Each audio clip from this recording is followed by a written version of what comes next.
Yangibozor tumani viloyatning chekka va hududiy jihatdan yirik tumanlaridan biri sanaladi. 30 ta mahallada 92.400 nafar aholi istiqomat qiladi. So'nggi yillar ushbu tuman ahli uchun ham anchayin salmoqli bo'ldi. Aholi bandligi va real daromadlari ortishiga erishildi. Mahallalar infratuzilmasi yaxshilanib, sanoat va ishlab chiqarish korxonalari, ijtimoiy soha obyektlari barpo etildi. Tumanda aholi muammolarini hal qilish, mahalla yettiligi hamkorligini ta'minlash, yoshlar bilan ishlash, aholi bandligini ta'minlash tizimini samarali tashkil etish yo'nalishlarida Xorazm tajribasi ham salmoqli bo'ldi. Xususan, Yangiyob mahallasida 553 ta xonadonda 3000 nafarga yaqin aholi istiqomat qiladi. Mahalla tuman markazida joylashganligi sababli xizmat ko'rsatish va ishlab chiqarish yo'nalishlariga ixtisoslashgan. Bundan tashqari issiqxona, parrandachilik, hunarmandchilik va baliqchilik yo'nalishlari ham asosiy daromad manbai sanaladi. Mahalla xonadonlarining 80% kamida 3 xil yo'nalishda o'z uyida faoliyat tashkil qilgan. Marhamat, nondaning? Katta rahmat, shirin bo'pti. Ash bo'lsin. Xorazmda ajoyib bir odat bor. Qaysi xonadonda non yopilar ekan, shu xonadon oldidan o'tib ketayotgan inson undan bir tatim yeb ko'rmaguncha o'tib ketmaydi. Albatta, har bir mahalladoshga, qo'ni qo'shniga non taklif etiladi. Va bugun dasturxonlarga fayz kiritayotgan mana shunday shirin va go'zal nonlar nafaqat dasturxon ko'rki, balki xonadonlarga katta daromad manbai bo'lib ham xizmat qilyapti. Bugungi kunda ko'plab xonadonlarda nonvoyxonalar tashkil qilinib, yangi ishchi o'rnlari ham yaratilyapti. Shohista Yusupova tumandagi tibbiyot markazida faoliyat yuritishi bilan bir qatorda oziq-ovqat do'koni va nonvoychilik faoliyatini ham yo'lga qo'ygan. O'zi va bandligi ta'minlangan mahalladoshlarining yaxshigina daromad topishida ushbu nonvoyxona ancha samarali bo'lmoqda.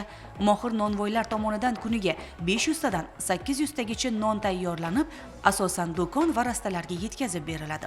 Qolaversa, nonvoyxonaning ishga tushirilishi mahalla ahli uchun ham ko'plab qulayliklar yaratgan. Buyurtmalar ko'p, ish qizg'in, talab kundan kunga ortmoqda. Shu sabab ham faoliyatni kengaytirish rejasi paydo bo'lgan.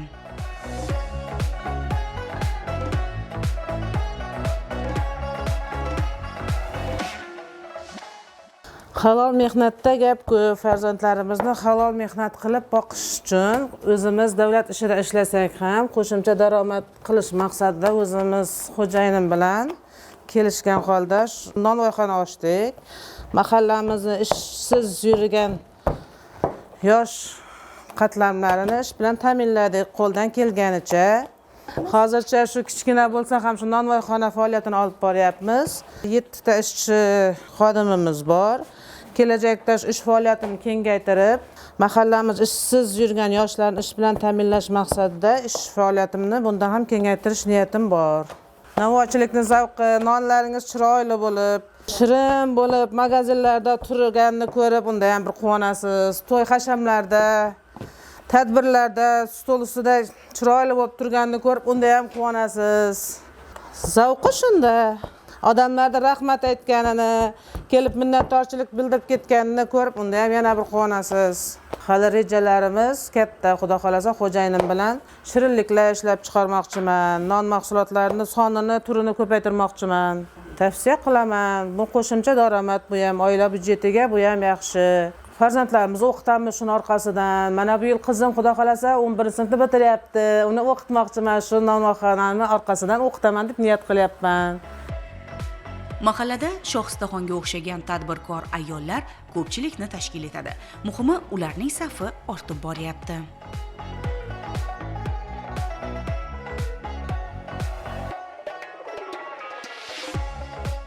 Mahallalarda mahalla yettiliklari faoliyati yo'lga qo'yilganidan so'ng juda ham ko'plab ijobiy natijalar ko'rina boshladi. Sizni mahallangizda mahalla yettiligi faoliyati qanday yo'lga qo'yilgan? Muhtaram prezidentimiz mana mahallamizga yettilikni joriy qilgandan keyin mahallamizda ko'pgina islohotlar yuzaga keldi. Mahallamizda hokim yordamchisi, ayollar faoli, ijtimoiy xodim, yoshlar yetakchisi hamda mana bizga yana soliq inspektorini ham mahalla yettiligiga qo'shib berdi, profilaktika nozirlari.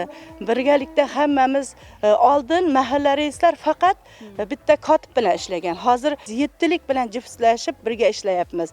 Mahallamizni rivoji uchun, mahallamizni shunday yuksaltirish uchun mana 7 yillik jiftlashib birga ishlab kelmoqdamiz. O'zingiz nechinchi yilda faoliyat boshlagansiz mahallada? Men 2022-yildan buyon mahalla raisi faoliyatini ishlab kelyapman. Yaqinda yana saylov bo'ldi. Yaqinda yana xalqimiz mana shunday ishonch bildirib, meni yanada shu mahalla raischilikka nomzodimni qo'yib, o'zlari mana saylov qilishdi. Mana yaxshi ovozlar to'plab yana mahalla raischilikka saylandim. Endi bu ishonch o'z-o'zidan bo'lmaydi.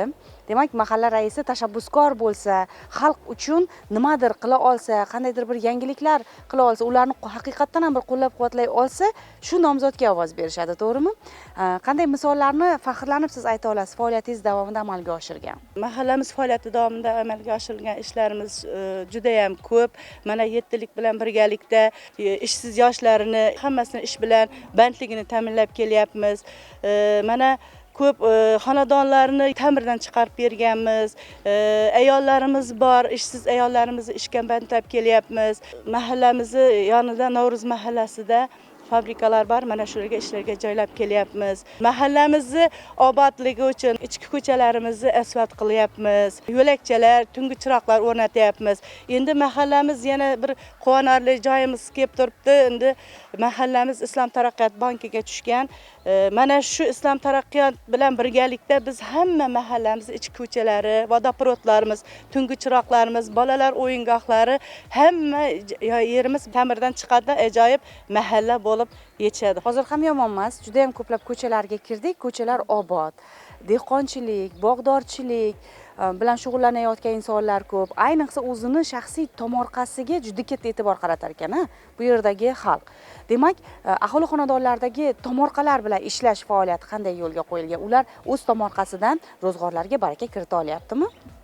Albatta, bizning mana shu mahallamiz mana markaz hududda joylashgani bilan mahallamizni kichkina tomorqalaridan shunday odamlar o'zimizning mahalla fuqarolarimiz yaxshi samarali foydalanib kelyapti. Pomidor yetishtiradi, bodring, karchka, piyoz hamma narsasi bor. Bundan tashqari bozorga ham olib chiqib, shunday bozorda ham o'zining iqtisodi uchun bozorda sotib xo'jaligini boshqa narsalarga sarflab o'tirgan oilalarimiz juda ham ko'p.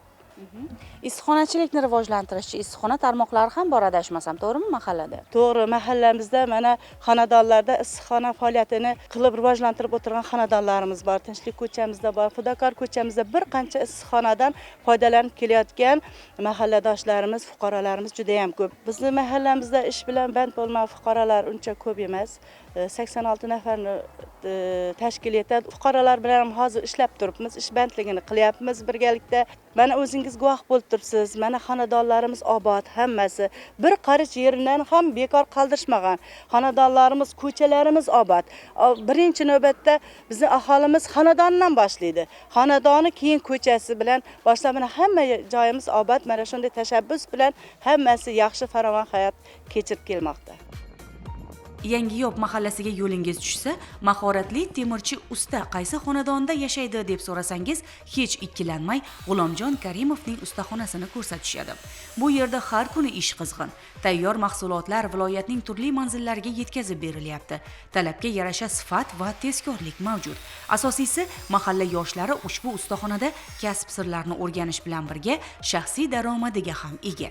Oddiy temirdan bir nechta ishlov bosqichidan o'tgandan so'ng ko'rib turganingizdek, o'nlab turdagi temirchilik namunalari ishlab chiqarilmoqda.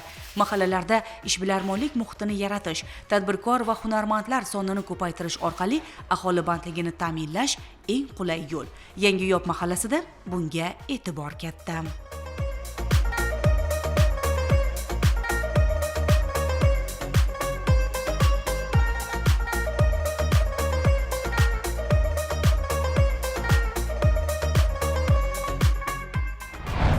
Roman aka Sayilxonov ham mahalladagi obro' e'tiborli insonlardan biri.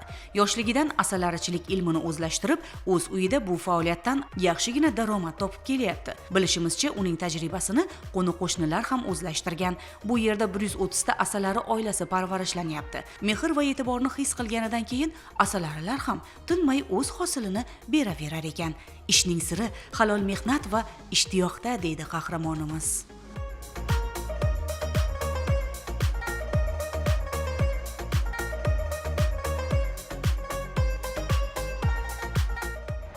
Yangiyob mahallasida o'zini halol mehnati bilan xonadonlariga rizq baraka kiritayotgan insonlar ko'pchilikni tashkil etadi.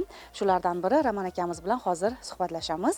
Bugun asalarichilik bilan shug'ullanib, o'zingizni ro'zg'oringizga, xonadoningizga, oilangiz dasturxoniga chiroyli rizq kirityapsiz, baraka kirityapsiz. Buni ham zavqi bo'lak bo'lsa kerak-a? Zavqi bo'lak. Ham o'zingizni faoliyatingiz bilan shug'ullanib, undan ortiqcha qo'shimcha ravishda qiziqishingiz doirasida yaxshigina daromadga ega bo'lyapsiz. Nimada deb hisoblaysiz asalarichilikni zavqini? Shug'ullansangizlar tushunib ko'rasizlar, lekin bir ajratib ishlaydigan kar bu. 7 xazinani biri odamni asabini tinchlantiradigan narsa. Demak, faqat daromad ko'zlanmaydi asalarichilik. Yo'q, u daromadni ko'zlasang ish bo'lmaydi. Bir mehr berib ishlasang daromad bo'laveradi. Ham foydali, odamning sog'lig'i uchun yaxshi. Har tomonlama. Har tomonlama. Necha mavsumda hosil olasiz asalaridan? Endi tabiatga kelishini qarab 2-3 bo'ladi. Yillik daromad 2 tonna olsang 140 million bo'ladi. Ishqilib 1,5-2 tonna atrofida olinadi. Shu yerdan. Buyurtmalar asosan qayerlardan bo'lyapti? Arabistonga olib ketadi. Mijozlar demak faqat o'zimizning mamlakatdan emas, chet mamlakatlarda ham. Shunda endi 35-40 yildan beri shug'ullangandan keyin bozorga chiqish yo'q. Doimiy mijozlar bor. Shu asal sifatli chiqsa, u mijozni yo'qotib bo'lmaydi-da. Asalni sifati nima bilan belgilanadi? Sifatli bo'lishi, mana shunday doimiy mijozga ega bo'lishi uchun endigina shu asalarichilik faoliyatini boshlayotgan insonlarga o'zingizni tajribangizdan bir qismini o'rtoqlasha olasizmi? Yaxshi gulli yerga olib borish kerak, shakarda kam berish kerak, shakar bermay olish kerak, shunda sifatli bo'ladi. Bunda shakarda bersang, sifatsiz qiyom olinadi bo'lgan. Ko'p eshitganimizda asalarilar o'zi egasini taniydi, mehr berganini his qiladigan jonivor deb aytishadi. Haqiqatan ham shunaqami, sezishadimi? Ha, sezishadi. Masalan, boshqa odam yonimga kelib ishlasada cho'qadi, men cho'qmay yuraveramiz. Yana qanaqadir bir qiziqarli holatlar bo'lganmi asalari bilan bog'liq bo'lgan? Hayotingiz davomida mana 35 yil kam muddat emas, to'g'rimi? Endi kasallik masalan bolaga chivon chiqatan edi. Bir uyda ishlab yurgan usta bolaga shuni asal olganda olib ketdim, bir 3 kun yurdi yonimda, haftadan kelib turibdi, chivon chiqmaydi. Bo'lmasa necha yildan beri davolanib turgan odam ko'p pul ketgan davolanishga, lekin 3 kun asal olishdi. Shu har borganda chaqib kelatan edi, ya'ni tartibsiz ishlaydi yosh bola. Shu qoldi shu, mana bir 10 yil bo'ldi shu bola. Tasodifiy ari chaqishidan kasallik. Ha, tasodifiy bo'lib qoldi bu. Hozir bog'ingizga qarayapmiz, tomorqangizga qarayapmiz. Nafaqat asalarichilik, mevali daraxtlarni ko'ryapmiz, boshqa bir jarayonlarni, demak, mehnatga mehr qo'ygan insonlardan birisiz. Endi bog'ingda meva bo'lsa yaxshi, o'zing olib yegan boshqacha narsa. Baribir o'zingizning farzandlaringizga, nabiralaringizga va hozir bizni ekran orqali tomosha qilayotgan yoshlarga qanday bir tavsiya bera olasiz? Mehnat qilish, mehnatga mehr qo'yish mazmunida. Endi shu yoshlarga shu mehnatni, kasbni o'rganish kerak, qo'l bo'lmaydi hech vaqt ham. Mehr berib ishlasang hamma narsa zo'r bo'laveradi. Asosan mehr. Yana ko'paytirish niyatingiz bormi yoki hozircha me'yoridami, yetadimi shu? Bor, farzandim o'qishni bitirib kelgandan keyin ko'paytirib boraveramiz. Necha nafar farzandingiz bor hozir? 2 qiz, 1 o'g'il. Qizlarim turmushga chiqqan, o'g'lim Toshkentda o'qishda. Guvohi bo'lganingizdek, Roman aka hali o'z ishini yanada kengaytirmoqchi. Bu nafaqat oila uchun qo'shimcha daromad, balki ichki bozorda asalarichilik mahsulotlarining barqarorlashuviga bir ishbilarmonning hissasi bo'ladi. Abrorbek, hozir mahalla hayoti bilan tanishib, bitta xulosaga kelyapmiz. Tadbirkorlik subyektlari faoliyatiga juda katta e'tibor qaratilgan. Nafaqat belgilangan joylarda, noturar binolarda, balki o'z xonadonlarida ham tadbirkorlik ishlarini olib borayotgan insonlar juda ham ko'p. Deyarli barcha xonadonlarda qaysidir bir yumush bilan shug'ullanayotgan, daromad topish istagida bo'lgan insonlar bor, to'g'rimi? Albatta. Mahallamiz o'zi tumanimiz markazida joylashgan mahalla bo'lganligi sababli asosiy driverimiz, ya'ni rivojlanish bosqich nuqtamiz bu xizmat ko'rsatish va ishlab chiqarish savdo yo'nalishi bo'yicha. Shu sababli asosiy tumanimizning tadbirkorlari mahallamiz hududida joylashgan. Shu bilan birgalikda xonadonlarimiz, aholimiz ham shunga ixtisoslashgan. Shu sababli bizda ishlab chiqarish, xizmat ko'rsatish, savdo yo'nalishida tadbirkorlarimiz faoliyat olib bormoqdalar. Yuqorida ko'rib o'tganingizdek, bu yerda nonvoyxona, asalarichilik yo'nalishlarida, temirchilik faoliyatida hunarmandlarimiz o'z ish faoliyatlarini olib bormoqdalar. Davlatimiz rahbari tomonidan hokim yordamchisi lavozimi joriy qilingan vaqtdan boshlaganmiz ish faoliyatimizni. Ish faoliyatimiz davomida aholini shu o'rganish jarayonidan o'zlarimizni drayverimizni ishlab chiqqanmiz. Bu ya'ni ixtisoslashuv asosan xizmat ko'rsatish, savdo yo'nalishlarida. Va shu drayverdan kelib chiqib, bugun aholining tashabbuslari qo'llab-quvvatlanyapti. Albatta, shu bo'yicha imtiyozlarni targ'ib qilgan holda aholi bilan ishlab kelmoqdamiz. Keling, so'nggi 3 yillik misollarga e'tibor qaratamiz, natijalarga e'tibor qaratamiz. Ya'ni so'nggi yillarda qaysi tadbirkorlik yo'nalishi bo'yicha qiziqish ko'proq bo'lyapti fuqarolardan, qaysi yo'nalishda ko'proq faoliyatlar yangidan yo'lga qo'yildi? Bugungi kunda davlatimiz rahbari tomonidan yaratilayotgan imtiyozlar, qo'shimcha bizga berilayotgan ligotalar deymiz, sharoitlar, imtiyozlardan kelib chiqib tadbirkorlarimizga qiziqishlari, ya'ni bular asosan xizmat ko'rsatish va savdo yo'nalishlarida.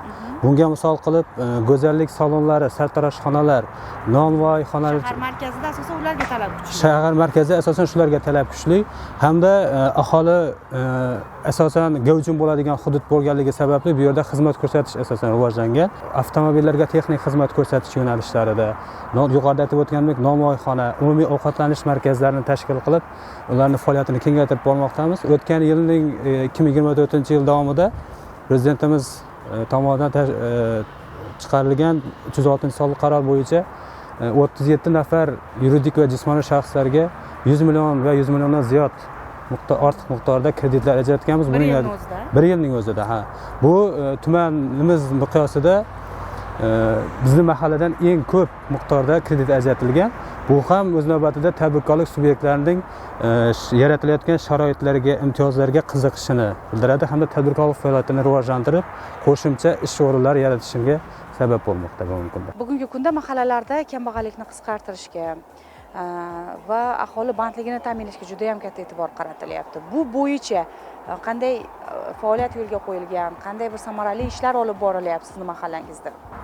Kambag'allikni qisqartirish bo'yicha hamda aholi ishbandligini ta'minlash bo'yicha asosan biz ijtimoiy reyestrga ro'yxatga olingan fuqarolarni ishbandligini ta'minlashga, ularni sharoitidan kelib chiqib, qiziqishdan kelib chiqib kasb-hunarga o'qitish yoki o'zini uy faoliyatida olib borayotgan faoliyati bo'yicha bandligini ta'minlash. Bu ham o'ziga 1 yillik ish stajini olib keladi. Keyin ularga imtiyozli kreditlar taqdim qilish, subsidiyalar berish va tashqi mehnat migratsiyasidan imkoni darajasida fuqarolarimizni olib kelib, ularni o'zimizni tumanimiz hududida, viloyatimiz hududida ishbandligini ta'minlash.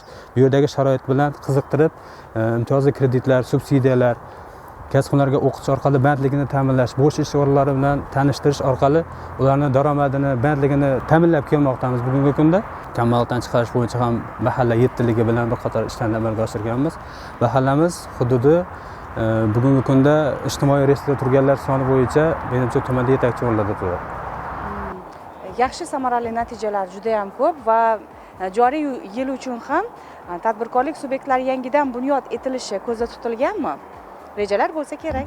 Mahallamiz hududida bu yilgi hozir o'tgan davrda yuridik va jismoniy shaxslar menimcha tadbirkorlik bo'lib ro'yxatdan o'tgan yoki tadbirkorlik faoliyatini amalga oshirayotgan bizda ko'pchilikni tashkil qiladi. Keyin o'zimiz oldimizga maqsad qilib qo'yganmiz. O'tgan yilgi yil sarhisobidan ham bu yil yuqori natijalarga erishish, davlatimiz rahbarining tili bilan aytganda xalqimizni rozi qilishni o'z oldimizga maqsad qilib qo'yganmiz. Xullas, Yangiyob mahallasida barcha tarmoqlarda ish qizg'in. Asosiysi fuqarolarda kelajakka dadil reja va maqsadlar bor. Joriy yilda mahallani to'liq ishsizlikdan va jinoyatchilikdan xoli hududga aylantirish, ajrimlarni oldini olish, yoshlar va xotin-qizlar bandligiga hissa qo'shish, qolaversa farovon turmush tarzini ta'minlashdagi dadil harakatlar davom etmoqda.